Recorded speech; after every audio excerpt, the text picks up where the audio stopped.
what could fuck this up? Tell me, what could fuck this up? I see some of you going, getting in my head. You're right. Get in your head, you're what? Dead. But when you get in your head, what does that really mean? It means you're believing the most limiting thoughts. And you have to remember, we all have a 2-million-year-old brain. And it's not designed to make you happy, it's designed to make you survive. So it's always looking for what's wrong. Remember we played the game Look for Brown, and you all saw beige shit and called it brown just to feel successful? I said look for red, you saw burgundy, you called it red, so you could get more scores. Whatever you're looking for, seek and ye shall what? Find. It says that in a very good book called The Good Book. And you don't have to be religious to understand this, that this is a fact of life.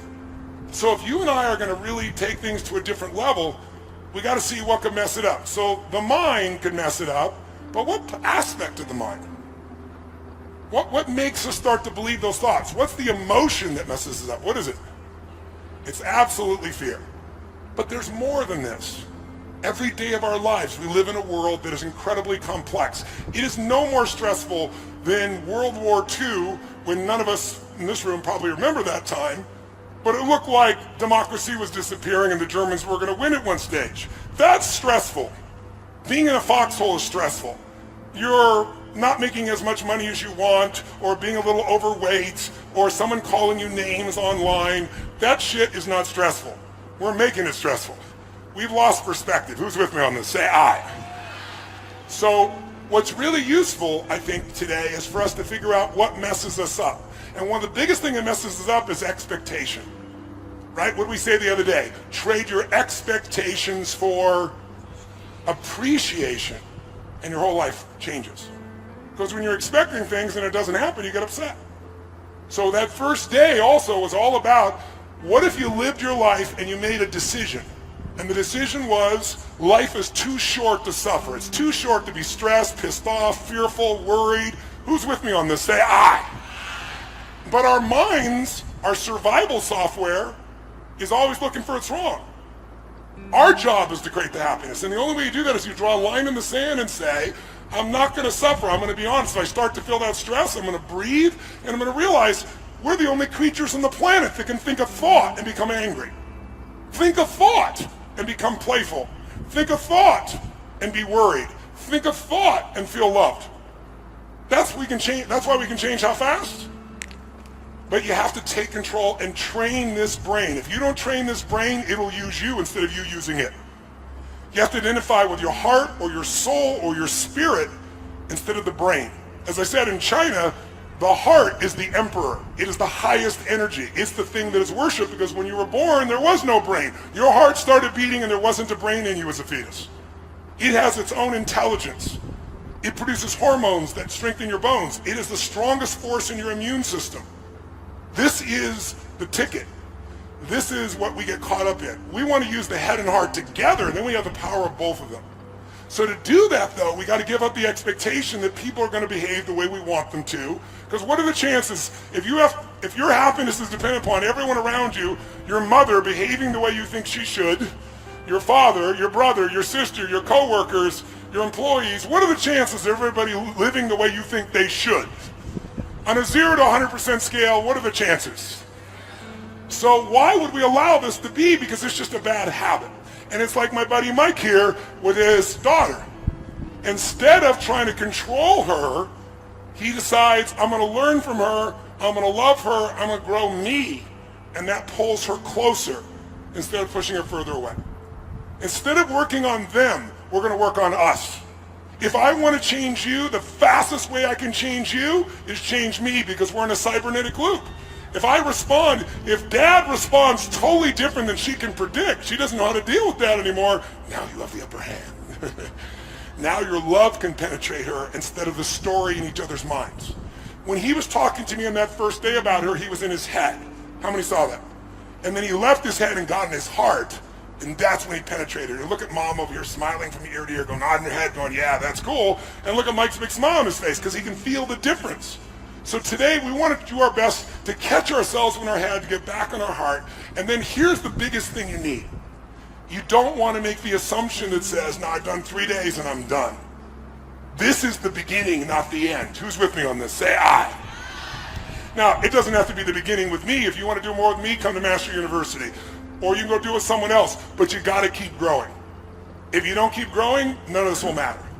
And you can have a tremendous few months or half a year or a year, but why would you settle for 6 months because you went to the program? I remember one time I had a friend years ago, really good friend of mine, and he came to this seminar, and he loved it, and he was on fire, and he went back and he lost 32 pounds, and he changed his business, got closer to his wife, and then he ran into some challenges in one of his business, had two businesses, one of his businesses, and then their kid had some challenges, and he and his wife got stressed about it, and they started being stressed with each other in reaction to the environment. And so, it was like 6, 7, 8 months in, and I remember him saying, hey, Tone, I love that seminar, but dude, it didn't last. It was great for 6 months. I said, asshole. I said, who made you think you could do something for 3 days and it would even last 6 months? I said, do you think I just did 3 days and I've been this way for the last 40? No, I said 40 years ago I started a journey that has never ended. And so we need a daily practice, right? Who's up for it here? Say aye. And so I want to show you how I do this for me, and I want you to create your own system based on it. So if you and I are going to get lasting results, you got to do some things regularly. The first thing, and I call this immersion coaching, the first thing that I do still myself is I schedule myself at least twice a year, sometimes 3 times a year, to go to an event of some sort where I can make myself better psychologically, emotionally, relationship, finances, something. I call it an event blast-off because most people learn a language in high school and college. Who learned a language in high school and college? Let me see your hands. How many of you don't speak a fucking word of it now? Let me see your hands. What happened? You spent years, but you did it 1 hour a day, 5 days a week. Immersion is the way to learn. When you're breathing like we're doing here all night, all day, it's not comfortable, but it's unbelievably fulfilling. How many are experiencing it right now? Say aye. You got to get over your mind going, I can't do this, it's too hard and all that shit. You got to push yourself through when you feel exhausted and say, there's a second wind in me, I'm going to find it. But if you go for immersion, you will master things 10 times faster than you will doing an hour a day or once a week or something like that. I mean, think about it. This seminar is 50 hours of the course of the weekend, 4 days. It's a lot of hours. I can make this so much easier. Let's do an hour a week for a year. We'll get 2 weeks off, it'll be easy. Would we get the same result? Yes or no? No way. So I'll give you an example. My wife and I, and we have an extended family member of mine named Mary, and Mary, the 3 of us travel together. Mary's my right arm. And so I drag Mary with us too because she's part of our family. We just recently finished A Date with Destiny, which is my most powerful seminar. It's 6 days and nights, and it's an experience of some grads of Date with Destiny. Cool. But it's one of my favorite things to do on earth, but it's not an easy thing on my body, as you might imagine. And it's incredibly fulfilling, but at the end of it, my body is complete toast, as you can imagine. And we were in Australia, in the Gold Coast, and I scheduled already some Aussies here, huh? Nice to see you guys. And I scheduled, because my life was so full, there was only 1 week I could do this, and so I scheduled to go to this place in Sedona, Arizona, where this man for 39 years has been a neurological expert about how to wire your brain for alpha states, delta states, if you're familiar with those. But alpha is the expertise. And I want to, as great as my life is, I want to take another level. So I have more to give for my family, for my friends, for you, for myself. So we go for 7 days and nights. And this is what it was like. You got up first thing in the morning, 6:30, and you spent an hour and a half getting your brain wired with this glue shit. And they put 180 of these electrodes on your head. My wife looked so attractive, and so did I. It was amazing. And then, after wiring you up with this goop, which by the way takes forever to get out afterwards, well, there's where we don't see the goop, you see just our hair afterwards. But the bottom line is, then you go in individual rooms. I want to be with my family, right? I want to be with my wife, I want to be with my family, and I got to go in this dark little room that has no light, and it's freezing cold. It must be my karma for the shit I do to you people on a regular basis, right?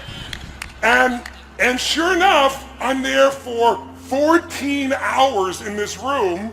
You get 1 break, sometimes 2, run the restroom, and the entire time you are learning to think, and how you think, these electrodes create sounds. And you learn how to put yourself in the zone of alpha. But it's a bitch. It's horrible. I wouldn't recommend it to anybody that wants easy experiences, but I'd recommend it to anybody that wants to grow immensely. And by the first day, I'm like, who do I got to shoot to get out of this thing? Oh, it's me. I'm the one that did this shit. Right? But by the end of the week, all three of us were able to go in this state of alpha. And if you're familiar with alpha, the best way I can describe alpha is there's no problem that can't be solved in alpha. Because every problem that we have was created by us. Destruction of the environment to the pissed offness that you may have. And since we create the problems, any problem a human creates we can solve.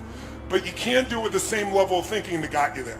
So there's a science of it, and you can't cheat. This thing measures you. And then you take this freaking test with 300 questions 3 times a day, the same effing test.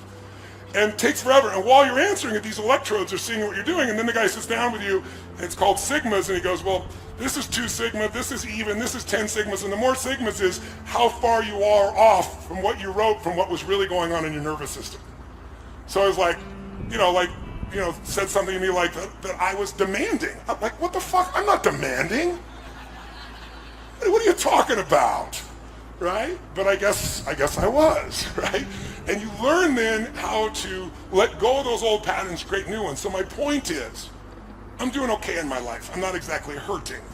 I'm having the most beautiful life I could possibly have. A beautiful mission, a beautiful family, beautiful children, grandchildren, beautiful experience to live in life. And yet I'm not willing to settle for that because I'm here to deliver more for everyone I love, including myself. And so what I do is I schedule it. Because listen to me, when you talk about shit, it's a dream. When you envision it, it's exciting. When you plan it, it's possible. When you schedule it, it's real.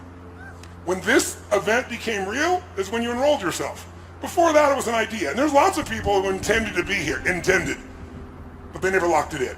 So I lock it in advance, because if I hadn't locked it in after Date with Destiny, there's no way I would have gone on a plane, flown all the way there, and then put myself in a room for 7 days and nights. But I'm grateful I did. And I only did it because I already locked it in place. So I encourage you, number one, figure out at least twice a year, what are you going to go to that's going to make you grow and expand? How many of you feel like these last couple days have been some of the most growth you've had in a couple of days here? Say aye. Then why settle for this one time? Again, I'm happy to do it with you. I have other programs if you want to come, but you're not limited to me. I don't care where you go. But before you leave here, you should schedule what's next. Do you know why? Because how many were looking forward to this for a long time and very excited about this? I'm curious. How many were quite scared about this shit? By the way, I'm curious. But here's what's interesting. After you achieve a goal, have you ever done this? Worked your ass off, achieved a goal, and you feel good, and then there's kind of a drop. Because we need something compelling to be going after, so we keep growing. So I always, right before I achieve a goal, I neatly set what the next thing is, and I lock it in my schedule, because otherwise there's that drop. And if I have the next thing, it's like you're going from peak to peak, as opposed to peak to drop to peak to drop. How many follow I'm talking about here? Say aye. And the other thing I've learned, I taught this to all my children. And one time my daughter was talking to me and she's like, Dad, you're so brilliant. And I said, you're absolutely right. And I said, honey, I am a smart human being. I've worked hard to be a smart human being, but probably my greatest gift is I do not let opportunity escape my grasp. If there's an opportunity and it scares me, if there's an opportunity and I don't have the time, if there's an opportunity and I don't have the money, in the early days of my life, all three of them, I didn't have time, the money, and I was fearful. I make myself do it. Because I know that if I don't get myself to do that, I'm not going to keep growing. My teacher, Jim Rohn, used to teach me this. He said, Tony, if you really want to have an amazing life, you got to learn to stretch yourself. I said, well, I do stretch myself. He goes, but let me give you my philosophy of stretching. He said, stretching means if you find yourself saying I can't do something, then you must say I must do it immediately and do it with no hesitancy.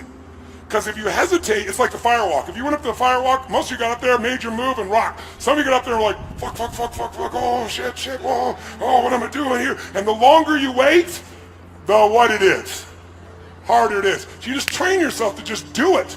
Instinctively push yourself. So if I say I can't, then I must. Now, when he first told me this, I said, well, if I can't, I must. If I can't jump off a cliff, then I must. He said, no, be intelligent. But he said, if you find yourself saying, I can't do something, I don't want to do something, but if you made yourself do it, you're going to be a better human being, then you must do it. Don't hesitate, do it immediately. And so some people say, well, that's not a very safe life. That's not a very secure life. If you want security, go to prison. If you want freedom, this is how you live, right?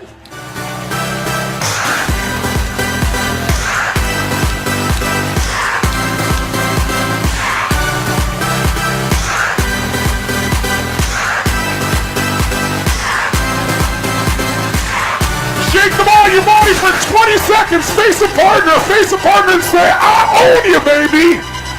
No, I own you. No, I own you.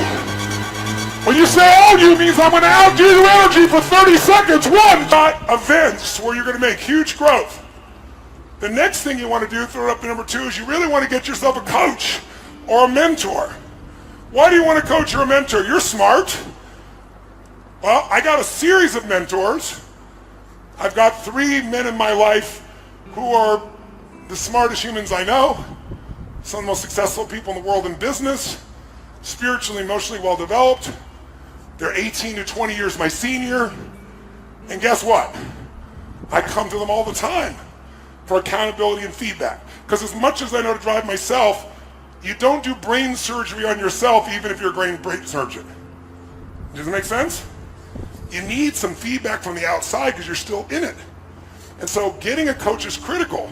Now I get paid $1 million a year to coach someone, and I only take on 7 clients, and I got now a 5-year waiting list, so I'm not looking for any coaching clients. But I've trained all of my coaches to do the same things I do, and they don't charge $1 million a year, not even close. So you can use our coaches if you want, or someone else, but what you don't want to do is have a friend be your coach. Why? I'll give you an example. A few years back, I was on this talk show that's in the morning. I won't mention the name, but it has a bunch of ladies. What's the name of it? The View. That's right, I won't mention it. And I was on The View, and it was when Barbara Walters was still on, and Barbara's a brilliant, amazing lady. And they had me on in January, and I was doing a piece on New Year, New Life, how to transform your energy and your body. And when I was done talking, it was a little 7-minute segment. All 5 women, I guess it was, 5 women followed me into the green room, literally, during the break. And they said, listen, before the TV comes back on, we want to do this. You know, tell us more, how are we going to do this? And we want to do this together. And when they said they wanted to do it together, I was like, hold it. I said, can I be direct with you on this? I said, Barbara, you know how much I respect you and all of you, but can I be direct? They said, well, yeah.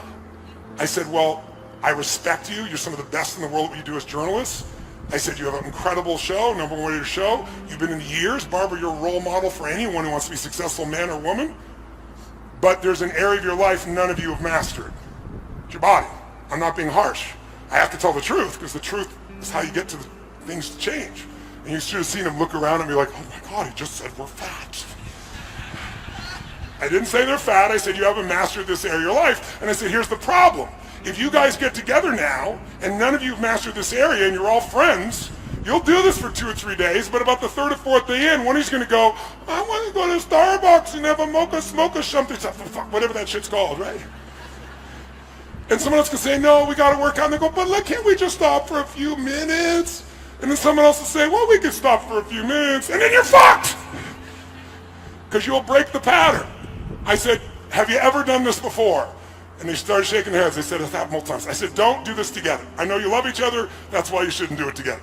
Get a professional. When you go, I want to mocha smoke, they go, shut the fuck up and run! You need someone who's not going to listen to your bullshit and is going to push you until you develop the discipline, till you develop the skill. And even then, they're going to know the little things, the 2-millimeter things you don't know that could save you a decade. How many follow this? Say I. So don't get a good coach, get an outstanding one. And the problem is I created the coaching industry. Before I came along, no one called himself a coach in this industry. There wasn't this industry. You had to be a therapist, and you got approved by insurance. And I came along and said, these therapists are sitting down with people for 7 effing years, and I can wipe out that phobia in 20 minutes or an hour? And so I went around and I said, I got to figure out who I am. I'm not a motivator. I never was. You know, I'm not a guru. What am I? And I thought, well, as an athlete, who influenced me the most were my coaches. And many of them were not as good as I was, but I'm in the game. I'm in the forest. They're outside of it. They could see things and give me cues, and they cared about me. So I said, that's what I am.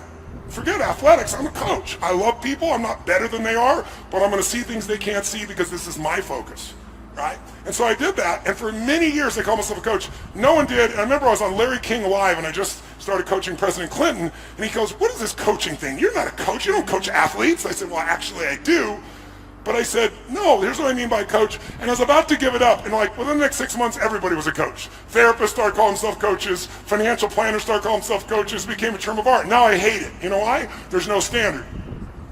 right? Anybody can say they'll call themselves a coach. Anybody go out there and do it. They go to some class, some idiot teaches them 3 skills. They've never produced the fucking result in their life, and they're a coach. So I feel like I created a bastard industry. And so like any industry, there's good and bad.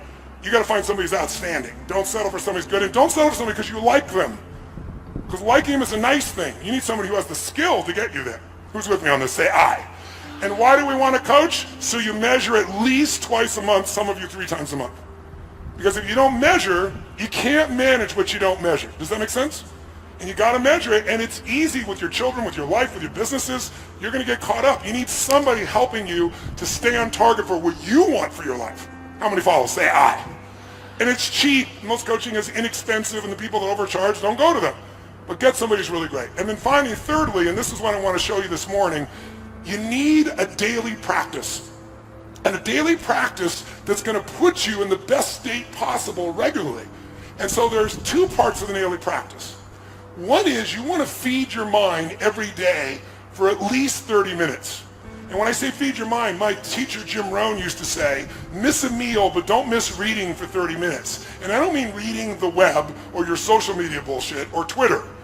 I mean reading a real book that you've selected because it's going to make you grow spiritually, mentally, emotionally, financially. Something that makes you think, something that gives you a strategy, not some cute little blog post that you can read in 5 minutes. I mean something that's going to make you, not be mental candy, something that's going to produce a different result. Because our lives are the result of the input. Input a bunch of garbage, you get garbage out. So I would like never miss reading, and then I started listening to audios when I was really young. And the great thing about audios is you can do what I call net time, no extra time. So the biggest challenge we have is, when am I going to read? When am I going to do this? When am I going to do all these things? The answer is, it doesn't take any extra time. If you use net time, you can do it while you're cleaning the house, while you're working out, going for a walk. When you're driving in your car, should be your new university, where you're feeding your mind. Because if you don't feed your mind, weeds grow automatically. You don't have to work on growing weeds. They're going to be there if you don't do something to replace it. So every day, 30 minutes of either audio or a book, something that's going to make you grow. It'll feed your mind, it'll keep the momentum going, so this won't be just the one burst. This will be the one that got you going. And then you keep the momentum by doing this. And then finally, and most importantly, many people, the most silly question I'm asked in the media all the time for 40 years is, don't you have bad days? Don't you get upset? Don't these things happen? Well, of course, but I said I don't stay there. I've trained myself like an athlete trains their muscles. I've trained my emotional muscles. Which, by the way, I think your emotional and spiritual muscles are the most important ones. Courage unused, does it grow or shrink? Which one? Faith unemployed, unused, does it grow or diminish? Diminishes. Passion unexpressed, does it expand or shrink? So the most important muscles that change your life are those mental, emotional, spiritual muscles. If we develop them more, we're going to experience more. So the way I do that is through a process I call priming. And this is the part that I really want you to get, because it's really simple. Most of us, have you ever seen someone do something and thought to yourself, what the F is wrong with this idiot? Who's ever had that thought? How many of you ever done something yourself and thought, what the F am I doing? Okay? Many times we think we're thinking our own thoughts when we're not. We've been primed by the environment to think a certain way, and we don't even realize it. Now, sometimes that's done consciously by marketers or advertisers. That's a simplistic example. But a more powerful example is what happens in your daily life. So let me give you a couple examples so you become aware of the power of priming, and then I want to show you how you can consciously prime your own mind and body and emotion so you naturally go where you want to go as opposed to hoping you go there. So some of the studies on priming have shown that what you think are your thoughts actually got there because something in the environment that you're no longer noticing. So an example of this would be, they did a study, and they took 2 actors, and they both approached 100 people each, and the actors were designed to do the exact same thing. They walk up to people, they have the same facial expression, and they'd say, well, you're sitting there, excuse me, could you hold this for me for 1 second while I grab my phone? And they hand you this cup of coffee. And then they reach in their pocket to get their phone for 2 seconds, and they put it back real fast. They go, thank you so much, and they take it back. And every time they did it exactly the same way with all the people, 200 people, 100 each. Each person did 100 people, but 50 of those people they gave hot coffee to. 50 of the people they gave iced coffee to. Now listen to this. This is mind-boggling. After 35 to 45 minutes roughly, a person walks by outdoors or at the mall, wherever they did this. They have a checkboard, clipboard, and they go, excuse me, we'll give you $20 if you'll give us 3 minutes of your time to read these 3 paragraphs and answer 2 questions. 95% of people do it. $20, 3 minutes, I'll do it. And they read these 3 paragraphs, which is this story about this main protagonist. And then the 2 questions are, tell us what's the first emotion that you link to the main character, and what's the second one? Those are the 2 questions. When they do this with people they handed hot coffee to, 80% of the people, 81% to be exact, roughly 81, say that the person they read the story about is generous and warm. Sometimes they have the word loving, but generous and warm is always there. The people who had the exact same presentation 34 or 40 minutes earlier who were given iced coffee, 80%, there's a 1% difference which is statistically irrelevant, 80% of them say the person is cold and uncaring. And the only difference is 35 or 40 minutes earlier somebody handed you a hot or cold cup of coffee. That's wild, isn't it? I'll give you another example. In America, many of you, there's 72 countries here, but in America, a lot of people see individuals that come from Asia as being superior in science and math. And there's a different mindset in those countries about science and math. And when those people come here, they work incredibly hard, they're incredibly focused, they believe, and the belief structure is they do really well if you're Asian. Now, in our culture, in the past, many times people have been focused on the fact that if you are a man, you do well with math and science, but if you're a woman, it's just not your cup of tea, you're not quite as strong in it. And there's no basis for that whatsoever, but it's a cultural anchor that people have begun to believe in. So here's what's interesting. They took the math part of the SAT test, and they took a group of women at Harvard, and all they did to change the test is change the first question of the test. On half the test, they said, what's your gender?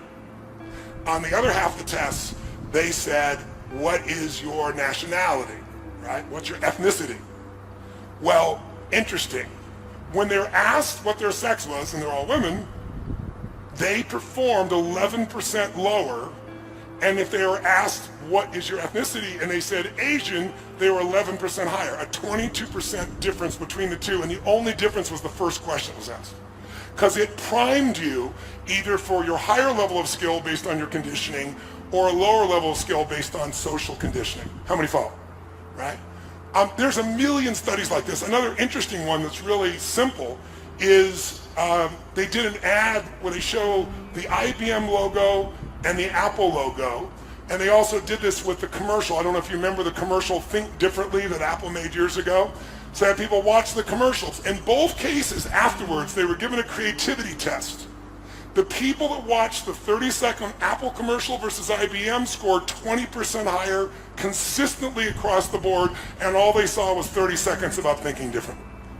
That is the power of priming. So my point is really simple. If you're going to get the results that you deserve and that you want to prime yourself for success, prime yourself for love, prime yourself for courage, rather than hope that you show up that way based on the triggers of your environment. Does this make sense? And so I prime myself every single day for a minimum of 10 minutes. It's the first thing I do in the morning. And I'd like to show you how I do it and have you do it so you can have a daily discipline. And if you do this every day, if you keep once or twice a year, get yourself to an immersion experience that makes you grow. You get yourself a coach where twice a month, 30 minutes even, you're just staying on target and measuring. And you read 30 minutes a day or hear an audio 30 minutes a day and you start with priming, then this won't be a 3, 6, 12-month thing. This will be a lifetime thing. Does that make sense? So you're not going to get a lifetime results unless you're lucky by one experience, but you can certainly have it if you use this as the blast off, and then you have a daily discipline to keep the momentum going. So how are we going to prime? Well, let me give you a story first, a simple example first with one of my boys. My second youngest son's name is Josh. I love him to death, amazing kid. And Josh came to live with me when he was 5 years old. Remember I told you I was 24, And instantly I got married to a woman I'd been married twice before with kids from 2 different husbands, and she wasn't living with her kids. And so I met her, fell in love with her, brought her into my life, and then saw how sad she was without her kids. So I brought her kids away from both the other husbands. They were happy to give them to us, and I adopted them as ours. And so I'm 24, and I got a 17-year-old son, because she was 13 years my senior, an 11-year-old daughter, a 5-year-old, and one on the way. Well, Josh was the 5-year-old. And Joshy is just such a sweet, really incredibly great kid. But one of the challenges for Josh was he was afraid to even walk down the driveway to get to the bus. I'm Mr. Fear and the power rip shit open, and my son can't walk down to the bottom of the street. And so I had to kind of try to figure out how to deal with this, how to figure it all out, and figure out what I was going to do to try and make this thing happen, to make it change. And so one of the things that happened was I started to realize that I needed to train his nervous system to have courage. Instead of hoping it showed up, I got to really train it. And I started doing these things with him, and I watched him before my eyes change. He became more confident, became more strong. And all it was doing was getting to program his own mind, prime himself. Just really simple little things to do. And then one day, Josh came home, and he was laughing uncontrollably, and like over nothing. And then I came in the room, and there was a new friend with him. And this kid, do you know anybody that's not really funny, but they think they are? How many know something like this? Somebody who cracks themselves up, you know what I mean? And this kid was cracking himself up. He wasn't funny, but he laughed so hard, I found myself laughing at his silly jokes, right? And Josh was laughing so much. So when he left, I said to Josh, that kid, he's your friend? I said, make him your friend for life. He goes, why, Dad? I said, because if you hang out with him, who you spend time with is who you become. And when you're around him, you're so much more playful. You have so much more joy. You have so much laughter. And that young boy, my son is 36, and I have 3 grandkids with him, and his best friend is still that young boy who's now also 36 years old. And Josh is, yeah, let's give him a hand for that.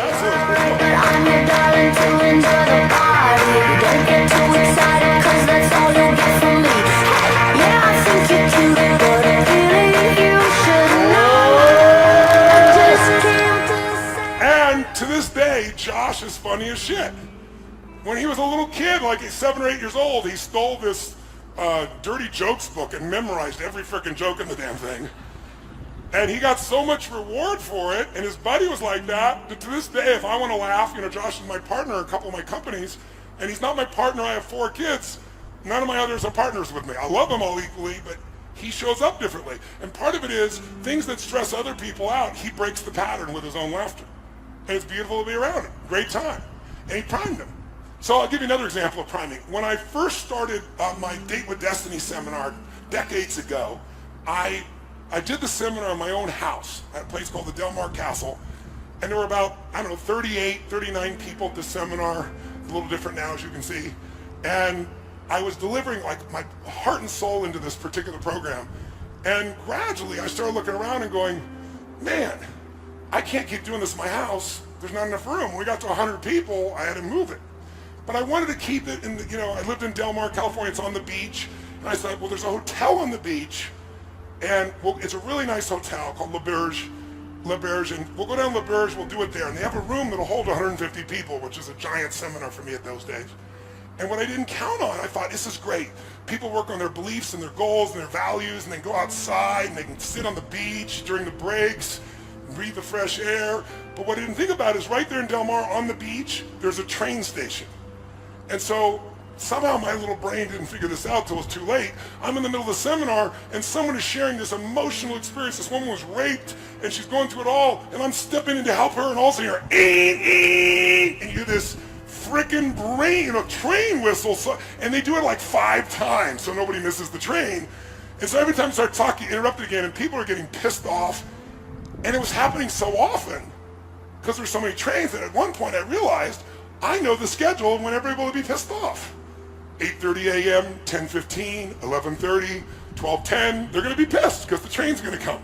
So I turned to the audience and I said, we kind of have a schedule for being pissed off right now, and I'd like us to train ourselves to feel differently. How many of you have something in your life or someone who can trigger you at times annoy you. It could be a family member you love, but they have this little thing they do. It could be a husband or wife. It could be your kids. It could be a coworker. How many got one of these? Say aye. I said, what if we trained ourselves so the same stimulus that was making us angry, we trained our nervous system just using basic science, neuroscience, train our nervous system so the same stimulus makes us feel great. And people looked at me like, this is bullshit. What are you talking about? I said, here's what I want to do. Since the train's going to come a dozen times a day and we have 3 more days together, perhaps we should enjoy the train. How many of you, when you were a kid, when you heard a train, you wanted to see the train and maybe count the number of cars or run down and be close to it? How many were excited when you saw a train? Raise your hand, say aye. Now you're on the way to work or a meeting and a train comes and it's in your way. Frickin' train! I'll give you a clue. The train didn't change. Right? So the question is, I said, what if every time the train comes, we train ourselves to celebrate, to feel good, to enjoy? And I said, so here's what I'm going to ask you to do. Every time we are trained, I don't care if you're in the middle of the most important conversation of your life. I don't care if we're doing something what you think is so important. I don't care if you're tired. I don't care if all the books are on your chair. I want you to instantly just drop everything, and I want you to jump and start to celebrate like a little kid, like it's the greatest gift of your life. And then we're going to end with a whoa clap, and then we're going to laugh hysterically into our chair. And if you can't laugh, I want you to fake laugh into your chair. Because most of you know if you fake laugh, what starts to happen?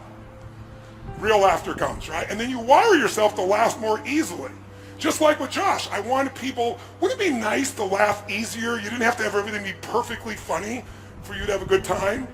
Because most of you, it doesn't have to be perfectly bad for you to be pissed off. So train it. So I got everybody to agree, and we did it. So every time the train came, and some people are like, oh, frickin' train, that won't work. You gotta go, it's a train. You gotta be like a little kid.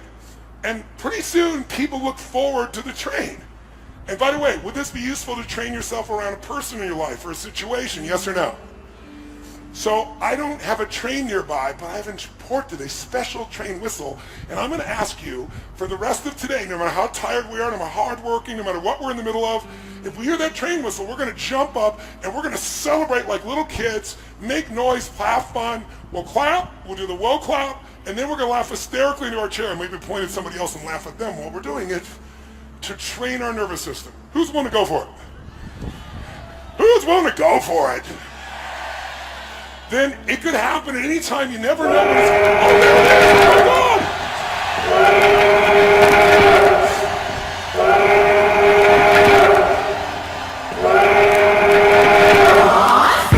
Make some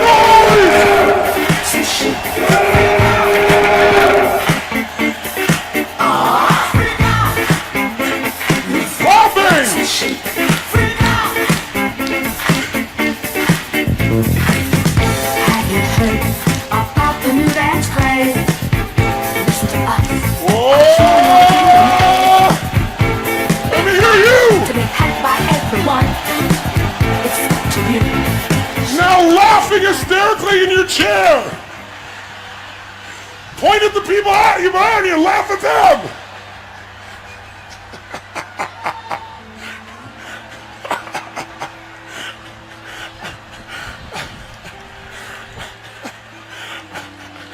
Oh, yes. Now, does that feel good? Wouldn't that be better than being pissed off or worried? Could you do this enough? Could you do this often enough that you could wire yourself to laugh easily over nothing? To celebrate little shit? Would that be helpful? So throughout the day, this could happen. It might happen multiple times. There it goes again! Holy shit!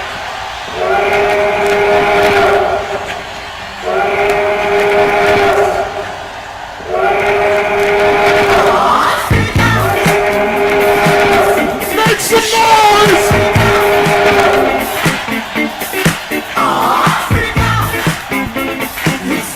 Coughing!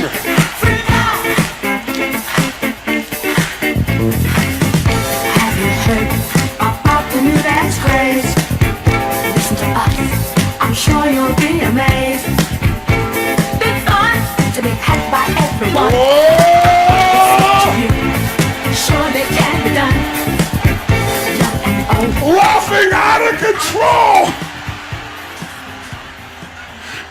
your chair.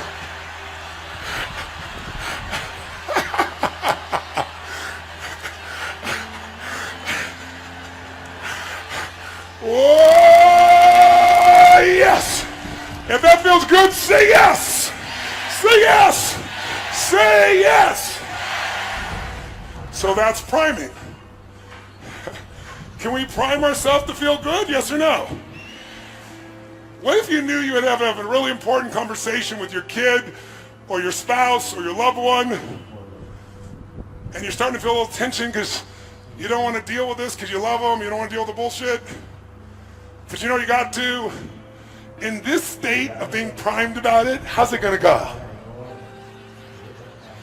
But if you primed yourself with laughter or joy or playfulness, and now you go to be with them, and somebody goes, no! And you go, that'll fuck with them real quick, won't it?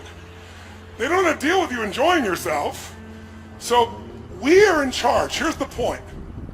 Life changes the moment you make the decision that you're 100% responsible for your experience of life. Not responsible like a heavy, response-able. If you're responsible, you're able to respond. You can only respond and be able to do that if you own yourself. And if you know people can do anything, but still you're the authority of what it means to you. You're the authority of your own emotions. You're the authority of your own actions. Who's with me on this? Say I. And blaming other people, which the human mind is always looking to do, will never make you happy, never make you fulfilled, never bring you closer to people, will never make you grow. So when you're willing to take that level of responsibility where you're like making judgments and you go, oh, that person's such a bullshitter, such a liar. One of the things I always do is I do a reversal in my head and go, you're such a bullshitter, you're such a liar. No, I'm not. Where are you a bullshitter? Well, I did bullshit about that once. Who's ever said something and after you said it thought to yourself, what I just said was total bullshit? How many of you ever thought this? How many of you ever heard someone else say something and thought to yourself, what they just said is fucking bullshit? See, if you can see it in someone else, they can see it in you. Better to just own it, let go. Because that's what the mind does. If we let the mind run us, we're going to have a tough time. This mind serves me. I don't negotiate with it. Remember I told you? I don't say, well, I'll do this. Well, maybe we could do it. Maybe we'll jump in the water now. It's like, it knows I'm not here to negotiate. When I say it, we do it. That's what we want to train ourselves to do today.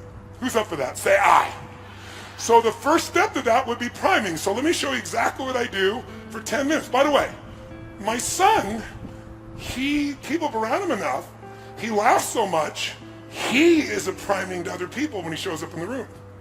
Because they're around Josh enough, and they know at any moment Josh could crack them up. And there's an unconscious anticipation of it. Does that make sense? So even if something's stressful, they're almost on their edge that Josh is going to do something of this nature. It's an incredible skill. It's an incredible gift. So here's how I prime myself. I do 3 things. First, before I do the 3 things, whenever you want to make a change or improve something, the first place you want to improve it is in your mental, emotional state. If you do something from a pissed off state, from an exhausted state, from a frustrated state, from a weak state, it won't matter what you do. The thoughts are weak when you're in a weak place. The actions are weak. So the first thing we're going to do is I'm going to show you a simple breathing pattern. And the breathing pattern, if you're familiar with yoga, it's like breath of fire. It's similar to breath of fire. And it's a movement. And what it's going to look like is this. You're going to sit up in your chair with energy. I'll show you what we'll do, and then we'll do it. We're going to raise our hands up as we take the air in, and then you're going to blow it out. Only you're going to blow it out your nose. Now to do that, if there's anything in there, it may show up coming out of your body. So if it does, just wipe it on your neighbor. It's not a problem whatsoever. So if you do have some Kleenex, you might want to grab your Kleenex if you've got some, just in case something happens, because you're going to be blowing out that nose strong. In fact, if you have some tissue or a sleeve or something, now's the time to use it. So here's what you're going to do. You're going to take the breath in. Your hands are going to go where? Up. And then as your hands go up like this, and we're going to do that over and over again for 30 breaths. I'll count them. We'll do 3 sets of 10. You're going to do this with your eyes closed. Then you're going to drop your hands down, palms up on your weight, on your legs, and you're just going to feel whatever you feel. You might notice some tingling. You might notice a sense of peace. You might just feel relaxed. And then we'll do another 3 sets of 10, another 30.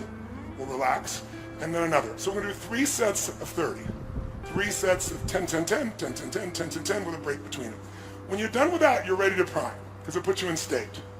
Priming is 3 actions. It's done in 10 minutes. You can do more than 10, and many of you will enjoy it so much you'll go longer. But the reason I do 10 minutes of priming is I wanted to come up with a daily discipline there was no excuse not to do. If you don't have 10 fucking minutes for your life, you don't have a life. Who's with me on this? Say aye. And by the way, when you get on the airplane, what's the first thing they teach you when they get on the airplane? They say, okay, here's how to put on your seatbelt, as if you don't know. And then they say, in the result of a loss of oxygen, what's going to happen? These masks are going to drop down, they have oxygen, and the first thing you do is grab it and put it on your child. It's the first thing you got to do. Is that what they tell you? What do they tell you? Put it on yourself, you selfish bastard. What are you talking about? Why do they tell you to do that? Because if you don't take care of you, you can't take care of them. And what a good metaphor for our lives. Yes, give it up for that piece as well.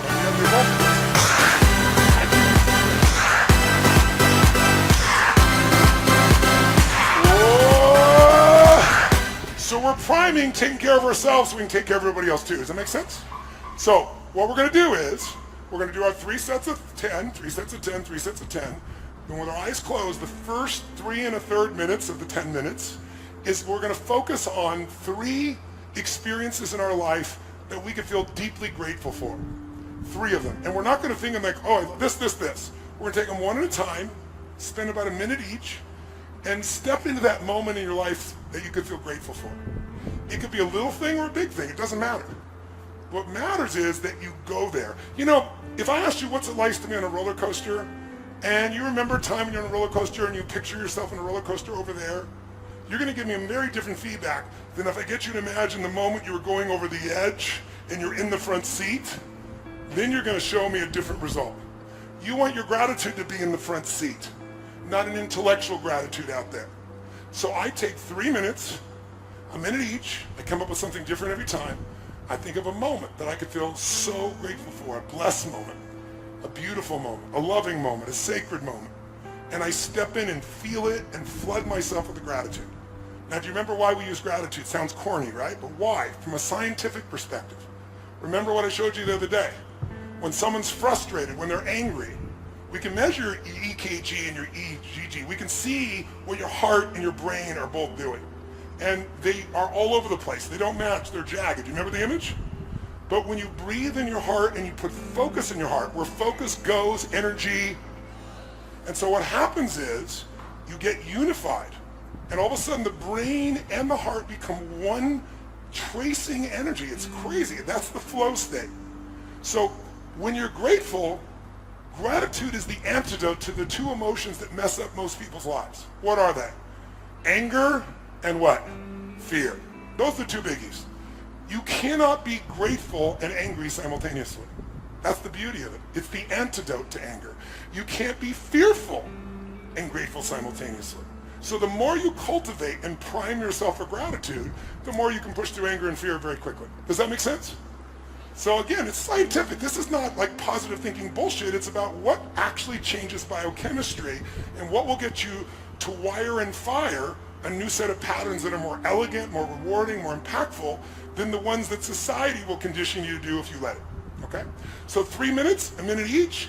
And by the way, when I do it, I usually pick 2 strong ones, and then I pick something really simple and I make myself really feel the gratitude, like the wind on my face, or the smell of the ocean if I'm doing it outside by my house, or the look on one of my children's faces. And I'll just fill that up. And the reason is, if all you do is get grateful about big things, you're going to miss most of life. You know, the astronauts that went to the moon, think about that journey. Think about, as a child, these guys dreamed of being an astronaut. They competed with hundreds of thousands of people, and then a few of these guys get on that rocket and go to the moon. And imagine, you walk on the moon, you look back, and you see that picture we've all seen of the blue-green Earth that's so beautiful, and it's not a photograph. They were the ones there seeing it. Talk about an experience. And then they face their fears and come in, and they land successfully in the ocean, and they're rescued. And then there's a ticker tape parade in New York. They shake the president's hand, and now what do? You're 32 years old, and you walked on the fucking moon. What do you do now for adventure? And if you study the astronauts, Buzz Aldrin, and all these guys, I had a chance to interview most of them, not all, but 3 of them. Almost all of them wrote about, described what happened to them. They no longer had a compelling future. How do I have an adventure? I walked on the moon. Everything else is small by nature. And as a result, they got depressed. Most of them abused alcohol and drugs. Why? Because they're looking for adventure on a moon run and they missed the adventure in a smile. So I train myself daily, prime myself to find those little things that are so beautiful and feel them. Because the more I feel them, the more I can give that to someone else. The more I can move that direction, the more I can enjoy as well. It's putting the mask on me first. Who's with me on this? Say I. Okay? So that's, after we do our breathing, step 1 of the 3 steps, first the breathing, then the 3 steps. 1, gratitude. 3 minutes roughly, a minute each. 3 different moments you can feel grateful for. And feel it, enjoy it, savor it, live in it. Next 3 and a third minutes. Second piece we're going to do is you're going to feel the energy in you and do a prayer or a blessing. Now, I know many of you are not religious. I'm not suggesting you need to be. But almost all of us know there's a power in love. You know, if God was love, and we didn't come up with all the other names for God, you wouldn't have much argument between people. So imagine that what you're going to do is imagine energy of God, the universe, whatever you want to imagine, coming down into you like a white light and breathing it down in through your body, down your legs, into the earth, and then coming back up and out again. So it's, and then comes back up. And you don't have to do this with your hands, but I'm trying to show you what the feeling is. And while you're doing this, what you're going to do during those 3 minutes is you're going to give thanks. It's like a prayer saying, heal my body, my mind, my emotions, strengthen me, make me the best I can be, strengthen my love, my passion, my courage, whatever it is that you value in yourself. And you feel that happening. Of the 3 minutes, I do that for about a minute and a half, and the other minute and a half, I then take that energy through me, and I send it in a circle around to my children, to my family, to my friends, to my coworkers, to my associates, to my partners, to the people I meet on the street, to my clients. And so it's taking the energy in. Now, you might sound like woo-woo stuff, but the idea of allowing your nervous system to heal and strengthen, just the focus of that alone, for you is strong, and sending to others as well. So you can think it's all bullshit, but try it and decide based on the experience. If you do it a while, I think you're going to find it'll deepen that sense of gratitude, because it becomes not only gratitude, but a healing, a strengthening, and a gift to those you love. The last 3 minutes, I call 3 to thrive.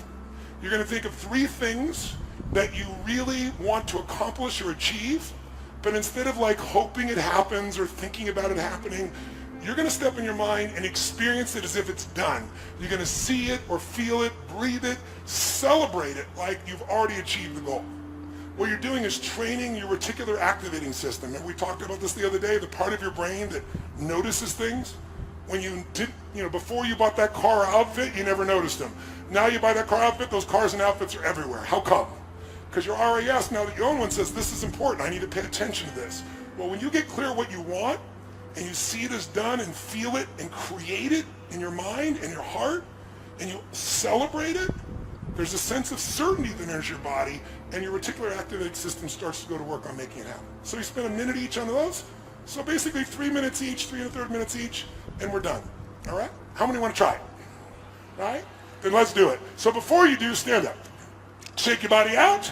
And if you're going to relax, the fastest way to relax is first push yourself to a high level of energy, then it allows you to drop deeper. So find a partner and go, I own you. When you say I own you, it means I challenge you. I've got more energy than you, old person. Say, I own you. I own you. On a count of 3, outdo their energy with celebration like a little kid. 1,